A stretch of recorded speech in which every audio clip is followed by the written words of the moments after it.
Subscribe now and press the bell icon. Never miss an update. ভাই আমি একটা কথা বলেছি, কথাটা ভাইরাল হয়েছে অনেক।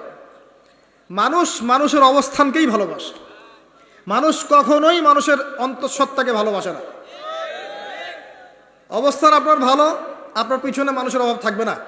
আজকে আপনার ক্ষমতা আছে, পাওয়ার আছে, খ্যাতি আছে, ইত্যাদি আছে, মানুষ দেখবেন পিছনে ঘুরঘুর করছে, এবং এরা কিন্তু সবাই সবার স্বার্থেই ঘুরঘুর করছে। এর বাইরে আল্লাহ পাক কিছু মানুষের মনে আল্লাহর পক্ষ থেকে মহব্বত দেন, এটা আলাদা বিষয়। এটা শুধু ধার্মিকদের ক্ষেত্রেই সম্ভব। ওই দুই ব্যক্তি যারা আরশের ছায়া পাবে, যারা একে অপরকে আল্লাহর ওয়াস্তে মহব্বত করেছে, তাই না? অতএব আল্লাহর পক্ষ থেকে একটা মহব্বত থাকে, এটার কোনো স্বার্থ থাকে না, নিঃস্বার্থ ভালোবাসা। এটা টোটালি নিঃস্বার্থ ভালোবাসা, কোনো স্বার্থ নাই। কিন্তু দুনিয়ার ভালোবাসা স্বার্থিক, স্বার্থপর। অবস্থানকে আপনাকে মূল্যায়ন করা হবে। আপন শুধু আল্লাহ পাক আপনার। আল্লাহর জন্যে যার যার হক তাকে তাকে দিয়ে দেন, নিজের হক আল্লাহর কাছে চেয়ে নেন, আপনি সুখে থাকবেন ইনশাআল্লাহ। এর চেয়ে কোনো ফিলোসফি নাই দুনিয়াতে সুখে থাকা। আপনি মানুষকে সন্তুষ্ট করতে পারবেন না।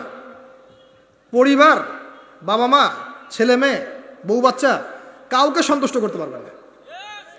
100% আপনি কাউকে সন্তুষ্ট করতে পারবেন না। সারা জীবন করে যাবেন, আপনার বিরুদ্ধে অভিযোগ থেকেই যাবে।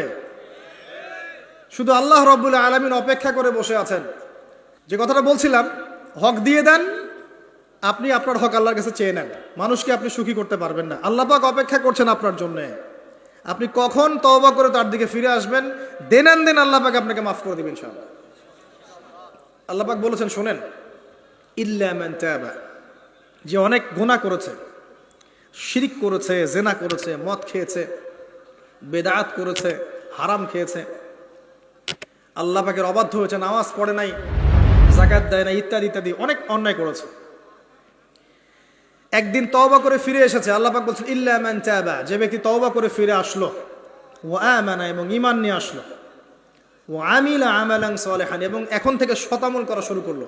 হোক সে নারী বা পুরুষ, যে কেউ, যে কোনো বয়সের, যে কোনো বর্ণের, যে কোনো ভাষার, যে কোনো দেশের, এগুলো কিচ্ছু যায় আসে না আল্লাহ পাকের। ইন্নাল্লাহা লা ইয়ানজুরু ইলা আজসামিকুম ওয়ালা ইলা সুওয়ারিকুম ওয়ালাকিন ইয়ানজুরু ইলা কুলুবিকুম ওয়া আমালিকুম। আল্লাহ পাক শুধু কলব দেখেন, আমল দেখেন, রক্ত মাংস বর্ণ এগুলো দেখেন না। আল্লাহ পাক ফিরে এসেছে, আমল, ঈমান এনেছে, আমল সালেহ করেছে।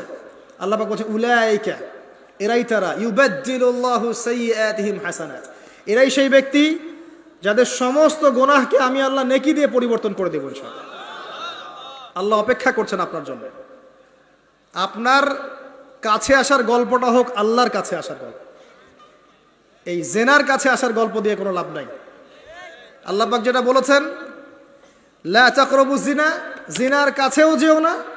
আপনি দেখবেন এখন বলা হচ্ছে জেনাটাই হচ্ছে কাছে আসার গল্প। আমি বলি শোনেন, নিমের ডাল দিয়ে দাঁত মাজেন। নিম গাছের ডাল আছে না, নিমের ডাল দিয়ে দাঁত মাজেন, এই পেস্ট ছেড়ে দেন, বয়কট করে ফেলেন, দেখবেন কয়দিন পর ক্ষমা চাবে যে ভুল হয়ে গেছে, আমরা এগুলার অ্যাড বানাবো না। আমরা যে নরম সরম মানুষ, কোনো ইনিশিয়েটিভ নিতে পারি না, এই জন্য চড়া হয়ে বসে থাকে। প্রতিটা সেক্টরেই দুর্নীতি চলছে। এই যে কাছে আসার গল্পের নাম দিয়ে মানুষকে জেনা করাচ্ছে। যুবক যুবতী স্কুল লাইফ থেকে মাহরাম, গায়রে মাহরাম, এই গায়রে মাহরামের সাথে স্কুল লাইফ থেকে শুরু হয়। স্কুল লাইফে পড়ছে ক্লাস 8, 9, 10। ক্লাস 8, 9, 10-এর মেয়েরা, ছেলেরা এখন অ্যাডাল্ট। এরা এমন কিছু করে যে আপনার কল্পনাও নাই। এই বয়সেও তো সব পাপ করা শেষ। এগুলো সাক্ষী আপনারাই। আমার উপর আমাকে ভালো মন্দ বলেন না, এগুলো সাক্ষী আপনারা নিজেরাই। নিজেদের ঘরগুলো দেখেন।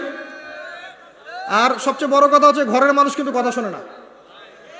দেখবেন আপনি সারা দুনিয়ায় দিন কায়েম করে ফেলছেন, দিনটা, আর আপনার ঘরটা হচ্ছে নূহ আলাইহিস সালামের মতো। দেখবেন বউ কথা শোনে না, ছেলে কথা শোনে না। এটাই বাস্তবতা। কিন্তু নূহ আলাইহিস সালামের ঘটনা মনে নাই? 950 বছর দাওয়াত দিয়েছেন, শেষে গিয়ে বলেছেন, রব্বি আন্নী মাগলুবুন ফান্তাসির, আল্লাহ আমি পরাজিত হয়ে গেছি, আমাকে সাহায্য করো, আমি পারছি না। আল্লাহ পাক আযাব নাজিল করে দিলেন, তিনি পার হয়ে গেলেন না।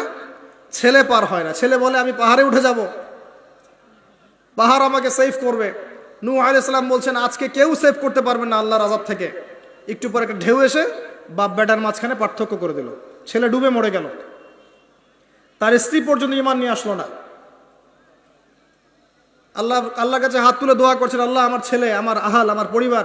আল্লাহ ধমক দিয়ে বলছেন যে লাইসা মিন আহলিক, সে তোমার পরিবারের কেউ না। দেখবেন আপনি মাশাআল্লাহ দিনদার, আপনার ভিতরে ইসলাম স্ট্যাবলিশ করা ডিফিকাল্ট। কারণ মানুষ এখন খুব ব্যক্তি সচেতন, নিজের মনে যা চাবে সেটাই করবে। আর আনুগত্যকে তারা দাসত্ব মনে করে। কথা বুঝেন? আনুগত্য করাকে দাসত্ব মনে করে। আমি দাসত্ব করব কেন? আল্লাহ এবং তার রাসূল এবং স্বামী পরিবার কর্তাদের আনুগত্যটাকে তারা দাসত্ব মনে করে। অতএব সুখে থাকার মূল মন্ত্র এটাই, আপনি যার যার হক তাকে তাকে দিয়ে দেন, নিজের হক আল্লাহর কাছে চেয়ে নেন, আপনি সুখে থাকবেন ইনশাআল্লাহ। আল্লাহর জন্য বাঁচেন, আল্লাহর জন্য খান, আল্লাহর জন্য পড়েন, আল্লাহর জন্য দিন কায়েম করেন, আল্লাহর জন্য আপনি ইবাদত করেন, আল্লাহর জন্য মারা যান, ইনশাআল্লাহ আল্লাহ আপনাকে জান্নাত দিবে। আর আল্লাহর কাছে আমরা সবাই একা একা ফিরে যাবো, ইন্না লিল্লাহি ওয়া ইন্না ইলাইহি রাজিউন। একা একা একজন একজন করে হিসাব নেবেন আল্লাহ পাক। তখন আমার সাথে কেউ থাকবে? আপনার সাথে কেউ থাকবে?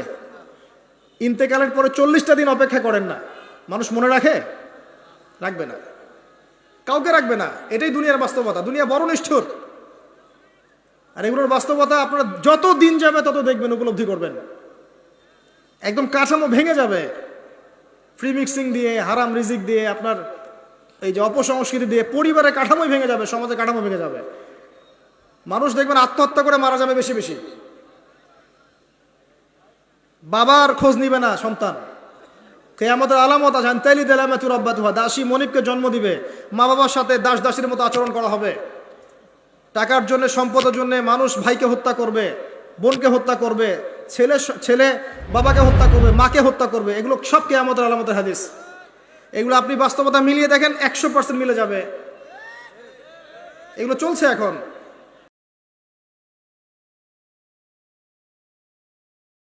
Subscribe now and press the bell icon. Never miss an update.